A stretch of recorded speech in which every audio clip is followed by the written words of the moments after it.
Caín y Abel, los hijos de Adán, tenían caracteres muy distintos. Abel temía a Dios, Caín, en cambio, albergaba sentimientos de rebeldía y murmuraba contra Dios por causa de la maldición pronunciada sobre su padre y porque la tierra había sido maldita por su pecado. A estos hermanos se les había enseñado todo lo concerniente a la provisión hecha para la salvación de la raza humana. Se les requirió que pusieran en práctica un sistema basado en la humilde obediencia, que manifestaran reverencia hacia Dios y su fe, y su dependencia en el Redentor prometido, por medio de la muerte de los primogénitos del rebaño y la presentación solemne de ellos junto con su sangre como holocausto ofrecido al Señor. Ese sacrificio los induciría a recordar siempre su pecado y al Redentor venidero, que habría de ser el gran sacrificio realizado en favor del hombre. Caín trajo su ofrenda a Dios mientras murmuraba y manifestaba infidelidad en su corazón con respecto al sacrificio prometido.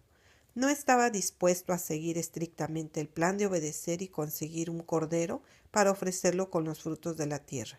Simplemente tomó lo de la tierra y pasó por alto el requerimiento de Dios. El Señor había hecho saber a Adán que sin derramamiento de sangre no hay remisión del pecado. Caín no se preocupó siquiera por llevar lo mejor de sus frutos. Abel aconsejó a su hermano que no se presentara delante del Señor sin la sangre de los sacrificios. Caín, puesto que era el mayor, no quiso escuchar a su hermano, despreció su consejo, y con dudas y murmuraciones con respecto a la necesidad de las ofrendas ceremoniales, presentó su ofrenda, pero Dios no la aceptó. Abel trajo los primogénitos de su rebaño y de los mejores, como Dios lo había ordenado, y con humilde reverencia presentó su ofrenda con plena fe en el Mesías venidero. Dios la aceptó. Una luz procedente del cielo consumió la ofrenda de Abel. Caín no vio manifestación alguna de que la suya hubiera sido aceptada. Se airó con el Señor y con su hermano. Dios estuvo dispuesto a enviar a un ángel para que conversara con él. Éste le preguntó por qué estaba enojado y le informó que si obraba bien y seguía las indicaciones que Dios le había dado, el Señor lo aceptaría y apreciaría su ofrenda, pero que si no se sometía humildemente a los planes de Dios y no creía ni le obedecía, ésta no podría ser aceptada. El ángel dijo a Caín que no había injusticia de parte de Dios, ni favoritismo por Abel, sino que como consecuencia de su propio pecado y desobediencia al expreso mandamiento del Señor, no podía aceptar su ofrenda. Pero si obraba bien, sería aceptado por el Altísimo, y su hermano lo escucharía, y él tomaría la delantera porque él era el mayor.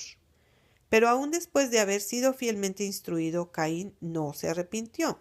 En lugar de censurarse y aborrecerse por su incredulidad, siguió quejándose de la injusticia y la parcialidad de Dios, e impulsado por sus celos y su odio, contendió con Abel y lo cubrió de reproches. Este mansamente señaló el error de su hermano y le demostró que el mal estaba en él mismo. Pero Caín odió a su hermano desde el momento cuando Dios le manifestó las pruebas de su aceptación. Abel trató de apaciguar su ira al recordarle la compasión que Dios había tenido al conservar con vida a sus padres cuando podría habérsela quitado inmediatamente. Le dijo que Dios los amaba, pues si así no hubiera sido, no habría dado a su Hijo, inocente y santo, para que soportara la ira que el hombre merecía sufrir por su desobediencia. Mientras Abel justificaba el plan de Dios, Caín se enojó, y su odio creció y ardió contra Abel hasta que en un arrebato de ira le dio muerte. El Señor preguntó a Caín, ¿dónde está tu hermano? Y éste contestó con una mentira, no sé, ¿soy yo acaso guarda de mi hermano? Dios le informó que estaba al tanto de su pecado, que conocía todos sus actos, hasta los pensamientos de su corazón, y le dijo, la voz de la sangre de tu hermano clama a mí desde la tierra. Ahora pues, maldito seas tú de la tierra, que abrió su boca para recibir de tu hermano la sangre de tu hermano. Cuando labres la tierra, no te volverá a dar su fuerza. Errante y extranjero serás en la tierra. La maldición sobre la tierra fue al principio muy leve, pero entonces, después de la muerte de Abel, recayó sobre ella una doble maldición. Caín y Abel representan dos clases de personas, los justos y los impíos, los creyentes y los incrédulos, que debían existir desde la caída del hombre hasta la segunda venida de Cristo. Caín, que mató a su hermano Abel, representa a los impíos, que tendrían envidia de los justos y los odiarían porque serían mejores que ellos. Sentirían celos de los justos y los perseguirían y matarían, porque sus buenas obras condenarían su conducta pecaminosa. La vida de Adán fue una vida de tristeza, humildad y continuo arrepentimiento. Al enseñar a sus hijos y a sus nietos a temer a Jehová con frecuencia, se le reprochó amargamente su pecado, que había causado tanta miseria a su posteridad. Cuando salió del hermoso Edén, el pensamiento de que debía morir lo sacudió de horror. La muerte le pareció una terrible calamidad. Por primera vez se puso en contacto con la tremenda realidad de la muerte en la familia humana cuando su propio hijo Caín asesinó a su hermano Abel.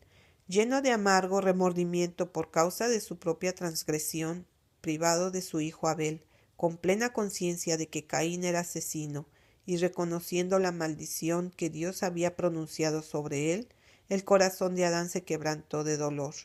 Con mucha amargura se reprochó su primer gran pecado. Suplicó el perdón de Dios por medio del sacrificio prometido. Sentía profundamente la ira de Dios por el crimen perpetrado en el paraíso. Fue testigo de la corrupción general que finalmente obligó a Dios a destruir a los habitantes de la tierra por medio de un diluvio. La sentencia de muerte que había pronunciado sobre él su Hacedor, que al principio le había parecido terrible, después de haber vivido algunos siglos le pareció justa y misericordiosa de parte de Dios, pues ponía fin a una vida miserable. Cuando Adán vio las primeras señales de decadencia en la naturaleza, cuando cayeron las hojas y se marchitaron las flores, se lamentó mucho más de lo que los hombres en la actualidad se lamentan por causa de sus muertos.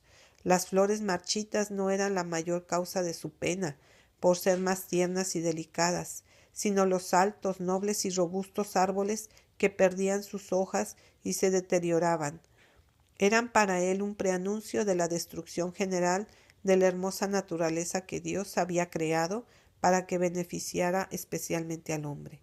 A sus hijos y a los hijos de ellos, hasta la 9ª generación, les describió las perfecciones de su hogar en el Edén y también su caída y sus terribles resultados, y la carga de pesar que les sobrevino como consecuencia de la decisión que se produjo en su familia y que desembocó en la muerte de Abel. Les mencionó los sufrimientos que Dios había permitido que cayeran sobre él para enseñarle la necesidad de adherirse estrictamente a su ley. Les declaró que el pecado sería castigado en cualquiera de sus manifestaciones. Les suplicó que obedecieran a Dios, quien sería misericordioso con ellos, si lo amaban y lo temían. Los ángeles se comunicaron con Adán después de su caída y le informaron acerca del plan de salvación y de que la raza humana no estaba fuera del alcance de la redención. A pesar de la terrible separación que se había producido entre Dios y el hombre, se había hecho provisión en la ofrenda de su amado Hijo, por medio de quien éste podía ser salvo. Pero su única esperanza era vivir una existencia de humilde arrepentimiento y fe en la provisión hecha. Todos los que aceptaran a Cristo como su único Salvador gozarían de nuevo del favor de Dios por medio de los méritos de su Hijo.